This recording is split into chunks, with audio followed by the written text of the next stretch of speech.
I'm not pregnant, but obviously, right? Wait, you got fucked or what? No, I never get fucked. I have something to tell you, Emma. Wait, what? So I'm going to. Oh, you got it? Yeah. So, wait, what? Wait, what do you mean? Let me tell you all, okay? What?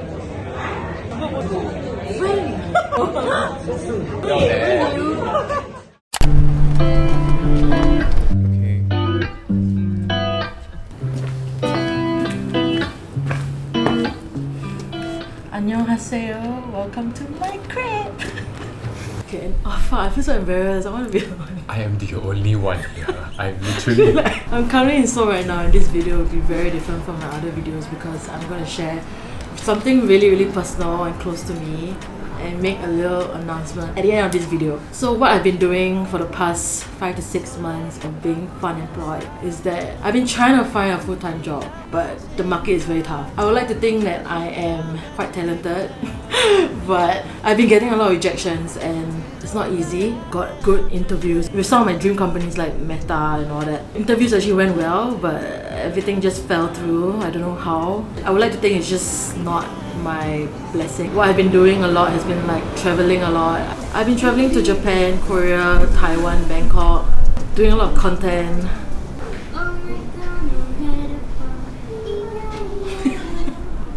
It made me realize there are bigger and better things out there for me than what it is here, although I'm very grateful for the life that I have. After I broke up and all that, I always felt like I've been succumbed to like this box of like the Singaporean dream and all that. This past 5 to 6 months, I've been really like exploring my own creativity, the things that I love to do, and like kind of realigning myself with my goals and dreams. 5 years ago, I thought I've always wanted to become like a lady boss in the music industry and all that, but your girl got laid off. Well, that's life. I also took up like a part-time job. Honestly, it's been like 10 years since I've had one, and it kind of opened my eyes a bit. Even though I have a pay cut and like not a very stable job and all that, I actually find joy in like doing my part-time job because of the people that I meet. I met really great friends there, and when I meet these kind of people, it made me realize to appreciate life more for what it is rather than like chasing what's the next big step. Honestly, the part-time job is not an ideal solution, but it was a very good break from like the corporate world. And then it made me realize that like, do I want to go back to the corporate world? I don't know. But anyway,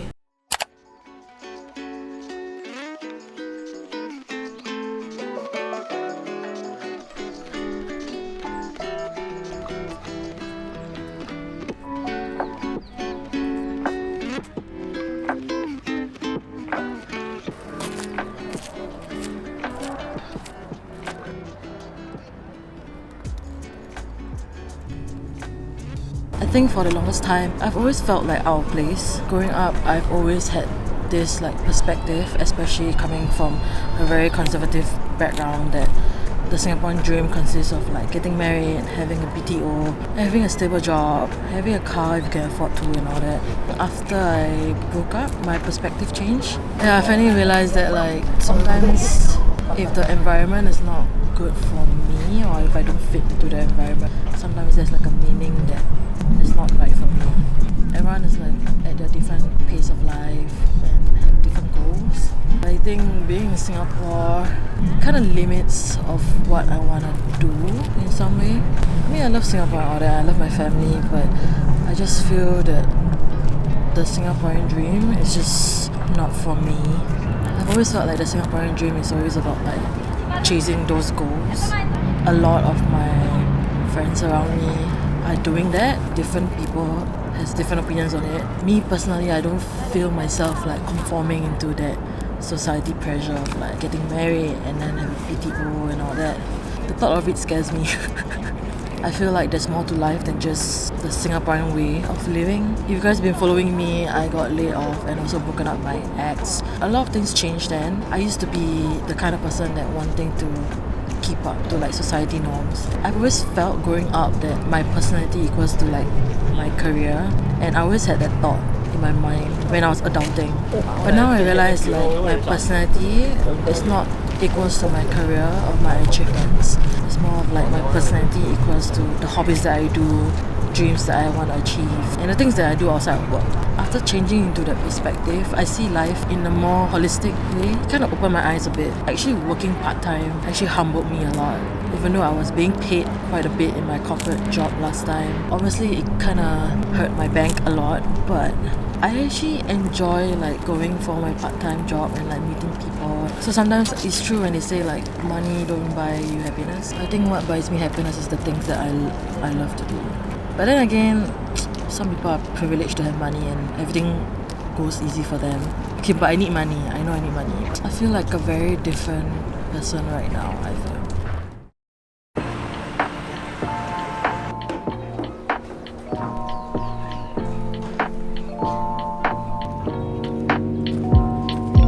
Feel like falling deeper. Cold nights 난 너무 싫어.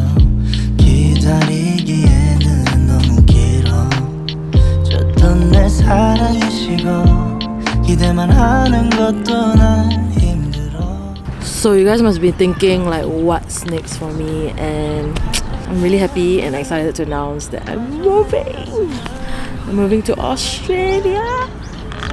Oh my gosh, it feels good to let it out finally. I've been keeping this secret since like last October. When I come back from Seoul, a month later I'll probably fly off.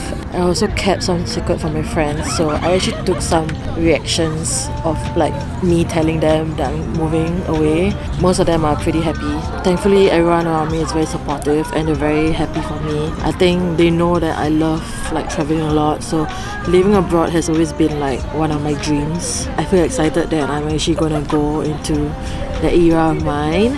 Fun fact, like I actually applied for this Australia visa the day after I broke up. I think in my previous relationship, like we had different ideas of like settling down. I've always wanted to live abroad and all that. We didn't really see eye to eye on that. I should have seen that as like a red flag, or at least like one of my boundaries right now in my future dates. I wanted to book a solo trip to Korea after the breakup, but my mom didn't allow because as all parents are, they are just very worried if like I wasn't very emotionally stable and all that. So as I was like searching for flights, I was just like thinking like, why the heck am I even searching for a short term like holiday when I could like take the chance or leap of faith of flying for a visa to stay longer in other countries. So I immediately applied and paid for everything the day after I really broke up. At the point of time when I applied for my visa and everything, life was still very blurry. Actually, it's still kind of blurry right now lah. And at that point of time, I was still trying to find for a job. There were a lot of moments where I had anxiety. I had a couple of like anxiety attacks, and the last I had was like really long time ago. So it was very scary when it came back. The reason why I felt that anxiety is because I feel like a lot of people around me are like moving forward and I felt stuck.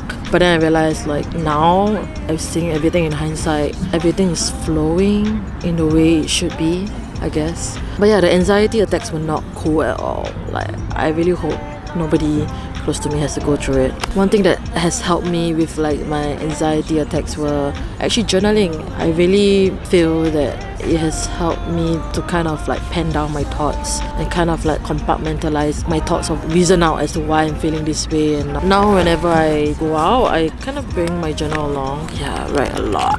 Also, most of my entries are about boys that I'm seeing or getting to know, but let me just not go there. I'll be so sad if one day I lose my journal. Please, I cannot. You guys must be wondering like why Australia specifically, like why not Korea? I've been here like 6 times, and why not any other places? I think I travel a lot and I've experienced so many places, so many countries, so many cultures, and I feel Australia has always been a good comfort place for me. Firstly, obviously the language barrier, there isn't, because everyone speaks English. The living standards in Singapore is just very like efficient and rushed. So I feel like somewhere that's more chill. Definitely Australia is that. Korea is similar like Singapore, which I feel like I might not vibe with that. So I wanted somewhere that is very like comfortable setting and has a bit of like nature and city life because I love going for road trips and all that, and has also a good work-life balance. Yeah, I think Australia is definitely a place for that. Specifically, I'm going to Melbourne, which I love Melbourne a lot. Honestly, what am I gonna do there? I don't fucking know. I am still figuring things out, but basically I'm on this like work and holiday visa. What I can do is I can work with an employer for up to 6 months, so I probably like job hop a lot, but my plan is also to do a specified work to guarantee a second year, so that will be the main priority when I land. I think the most important thing is just more of like gaining independence, finding long-term housing and all that. Hopefully vlog more. Like I'm gonna vlog all this. I'm gonna bring you guys along. How I feel about moving. Honestly, it is really one of my biggest change in life. I feel like I've been too comfortable living in Singapore, you know, having a roof over my head, don't have to worry about like paying the house and everything. I feel really excited and also fucking scared at the same time because I really want to make it happen, like living abroad as like a long-term thing. I know I shouldn't let the nerves get to me too much and just like embrace the change, embrace the moment. I feel like me being Seoul right now and like going through this biggest change in my life is making me feel like I'm shedding a new skin, being like my most true self that I've ever been in a while. Yeah, oh my god, I'm excited. To end everything off, I just want to thank everyone who watches this, watches my videos or follows me on Instagram or TikTok or whatever. So I know it's not a big of an audience, but like without you guys' support, like I wouldn't be here today still vlogging and finding my true self. Oh my god, I'm emotional. And I do hope that I'll be able to continue and bring you guys along on my journey in Australia as well. If you guys have any questions about like the work and holiday visa, or if you guys have any thoughts of like wanting to move abroad and having thoughts of like, you know, dealing with life, whatever, my DM is always open, so feel free to chat me up. I do hope this video kind of inspires you to always choose yourself, inspire you to also chase those dreams, be it being small or big, whatever it is. If you want to go for a date with some guy or like want to bungee jump, just go for it, girl. Here I am like moving abroad soon, going for it too. Stick around and I'll see you guys on the next one. Bye. 언제나 함께 있었음 해 모든 게 다 통하니까 Feels like daydreaming 너와 있을 땐 난 I love my life 사라지지만 나의 전부 The chemistry is like no other two 힘들었을 때마다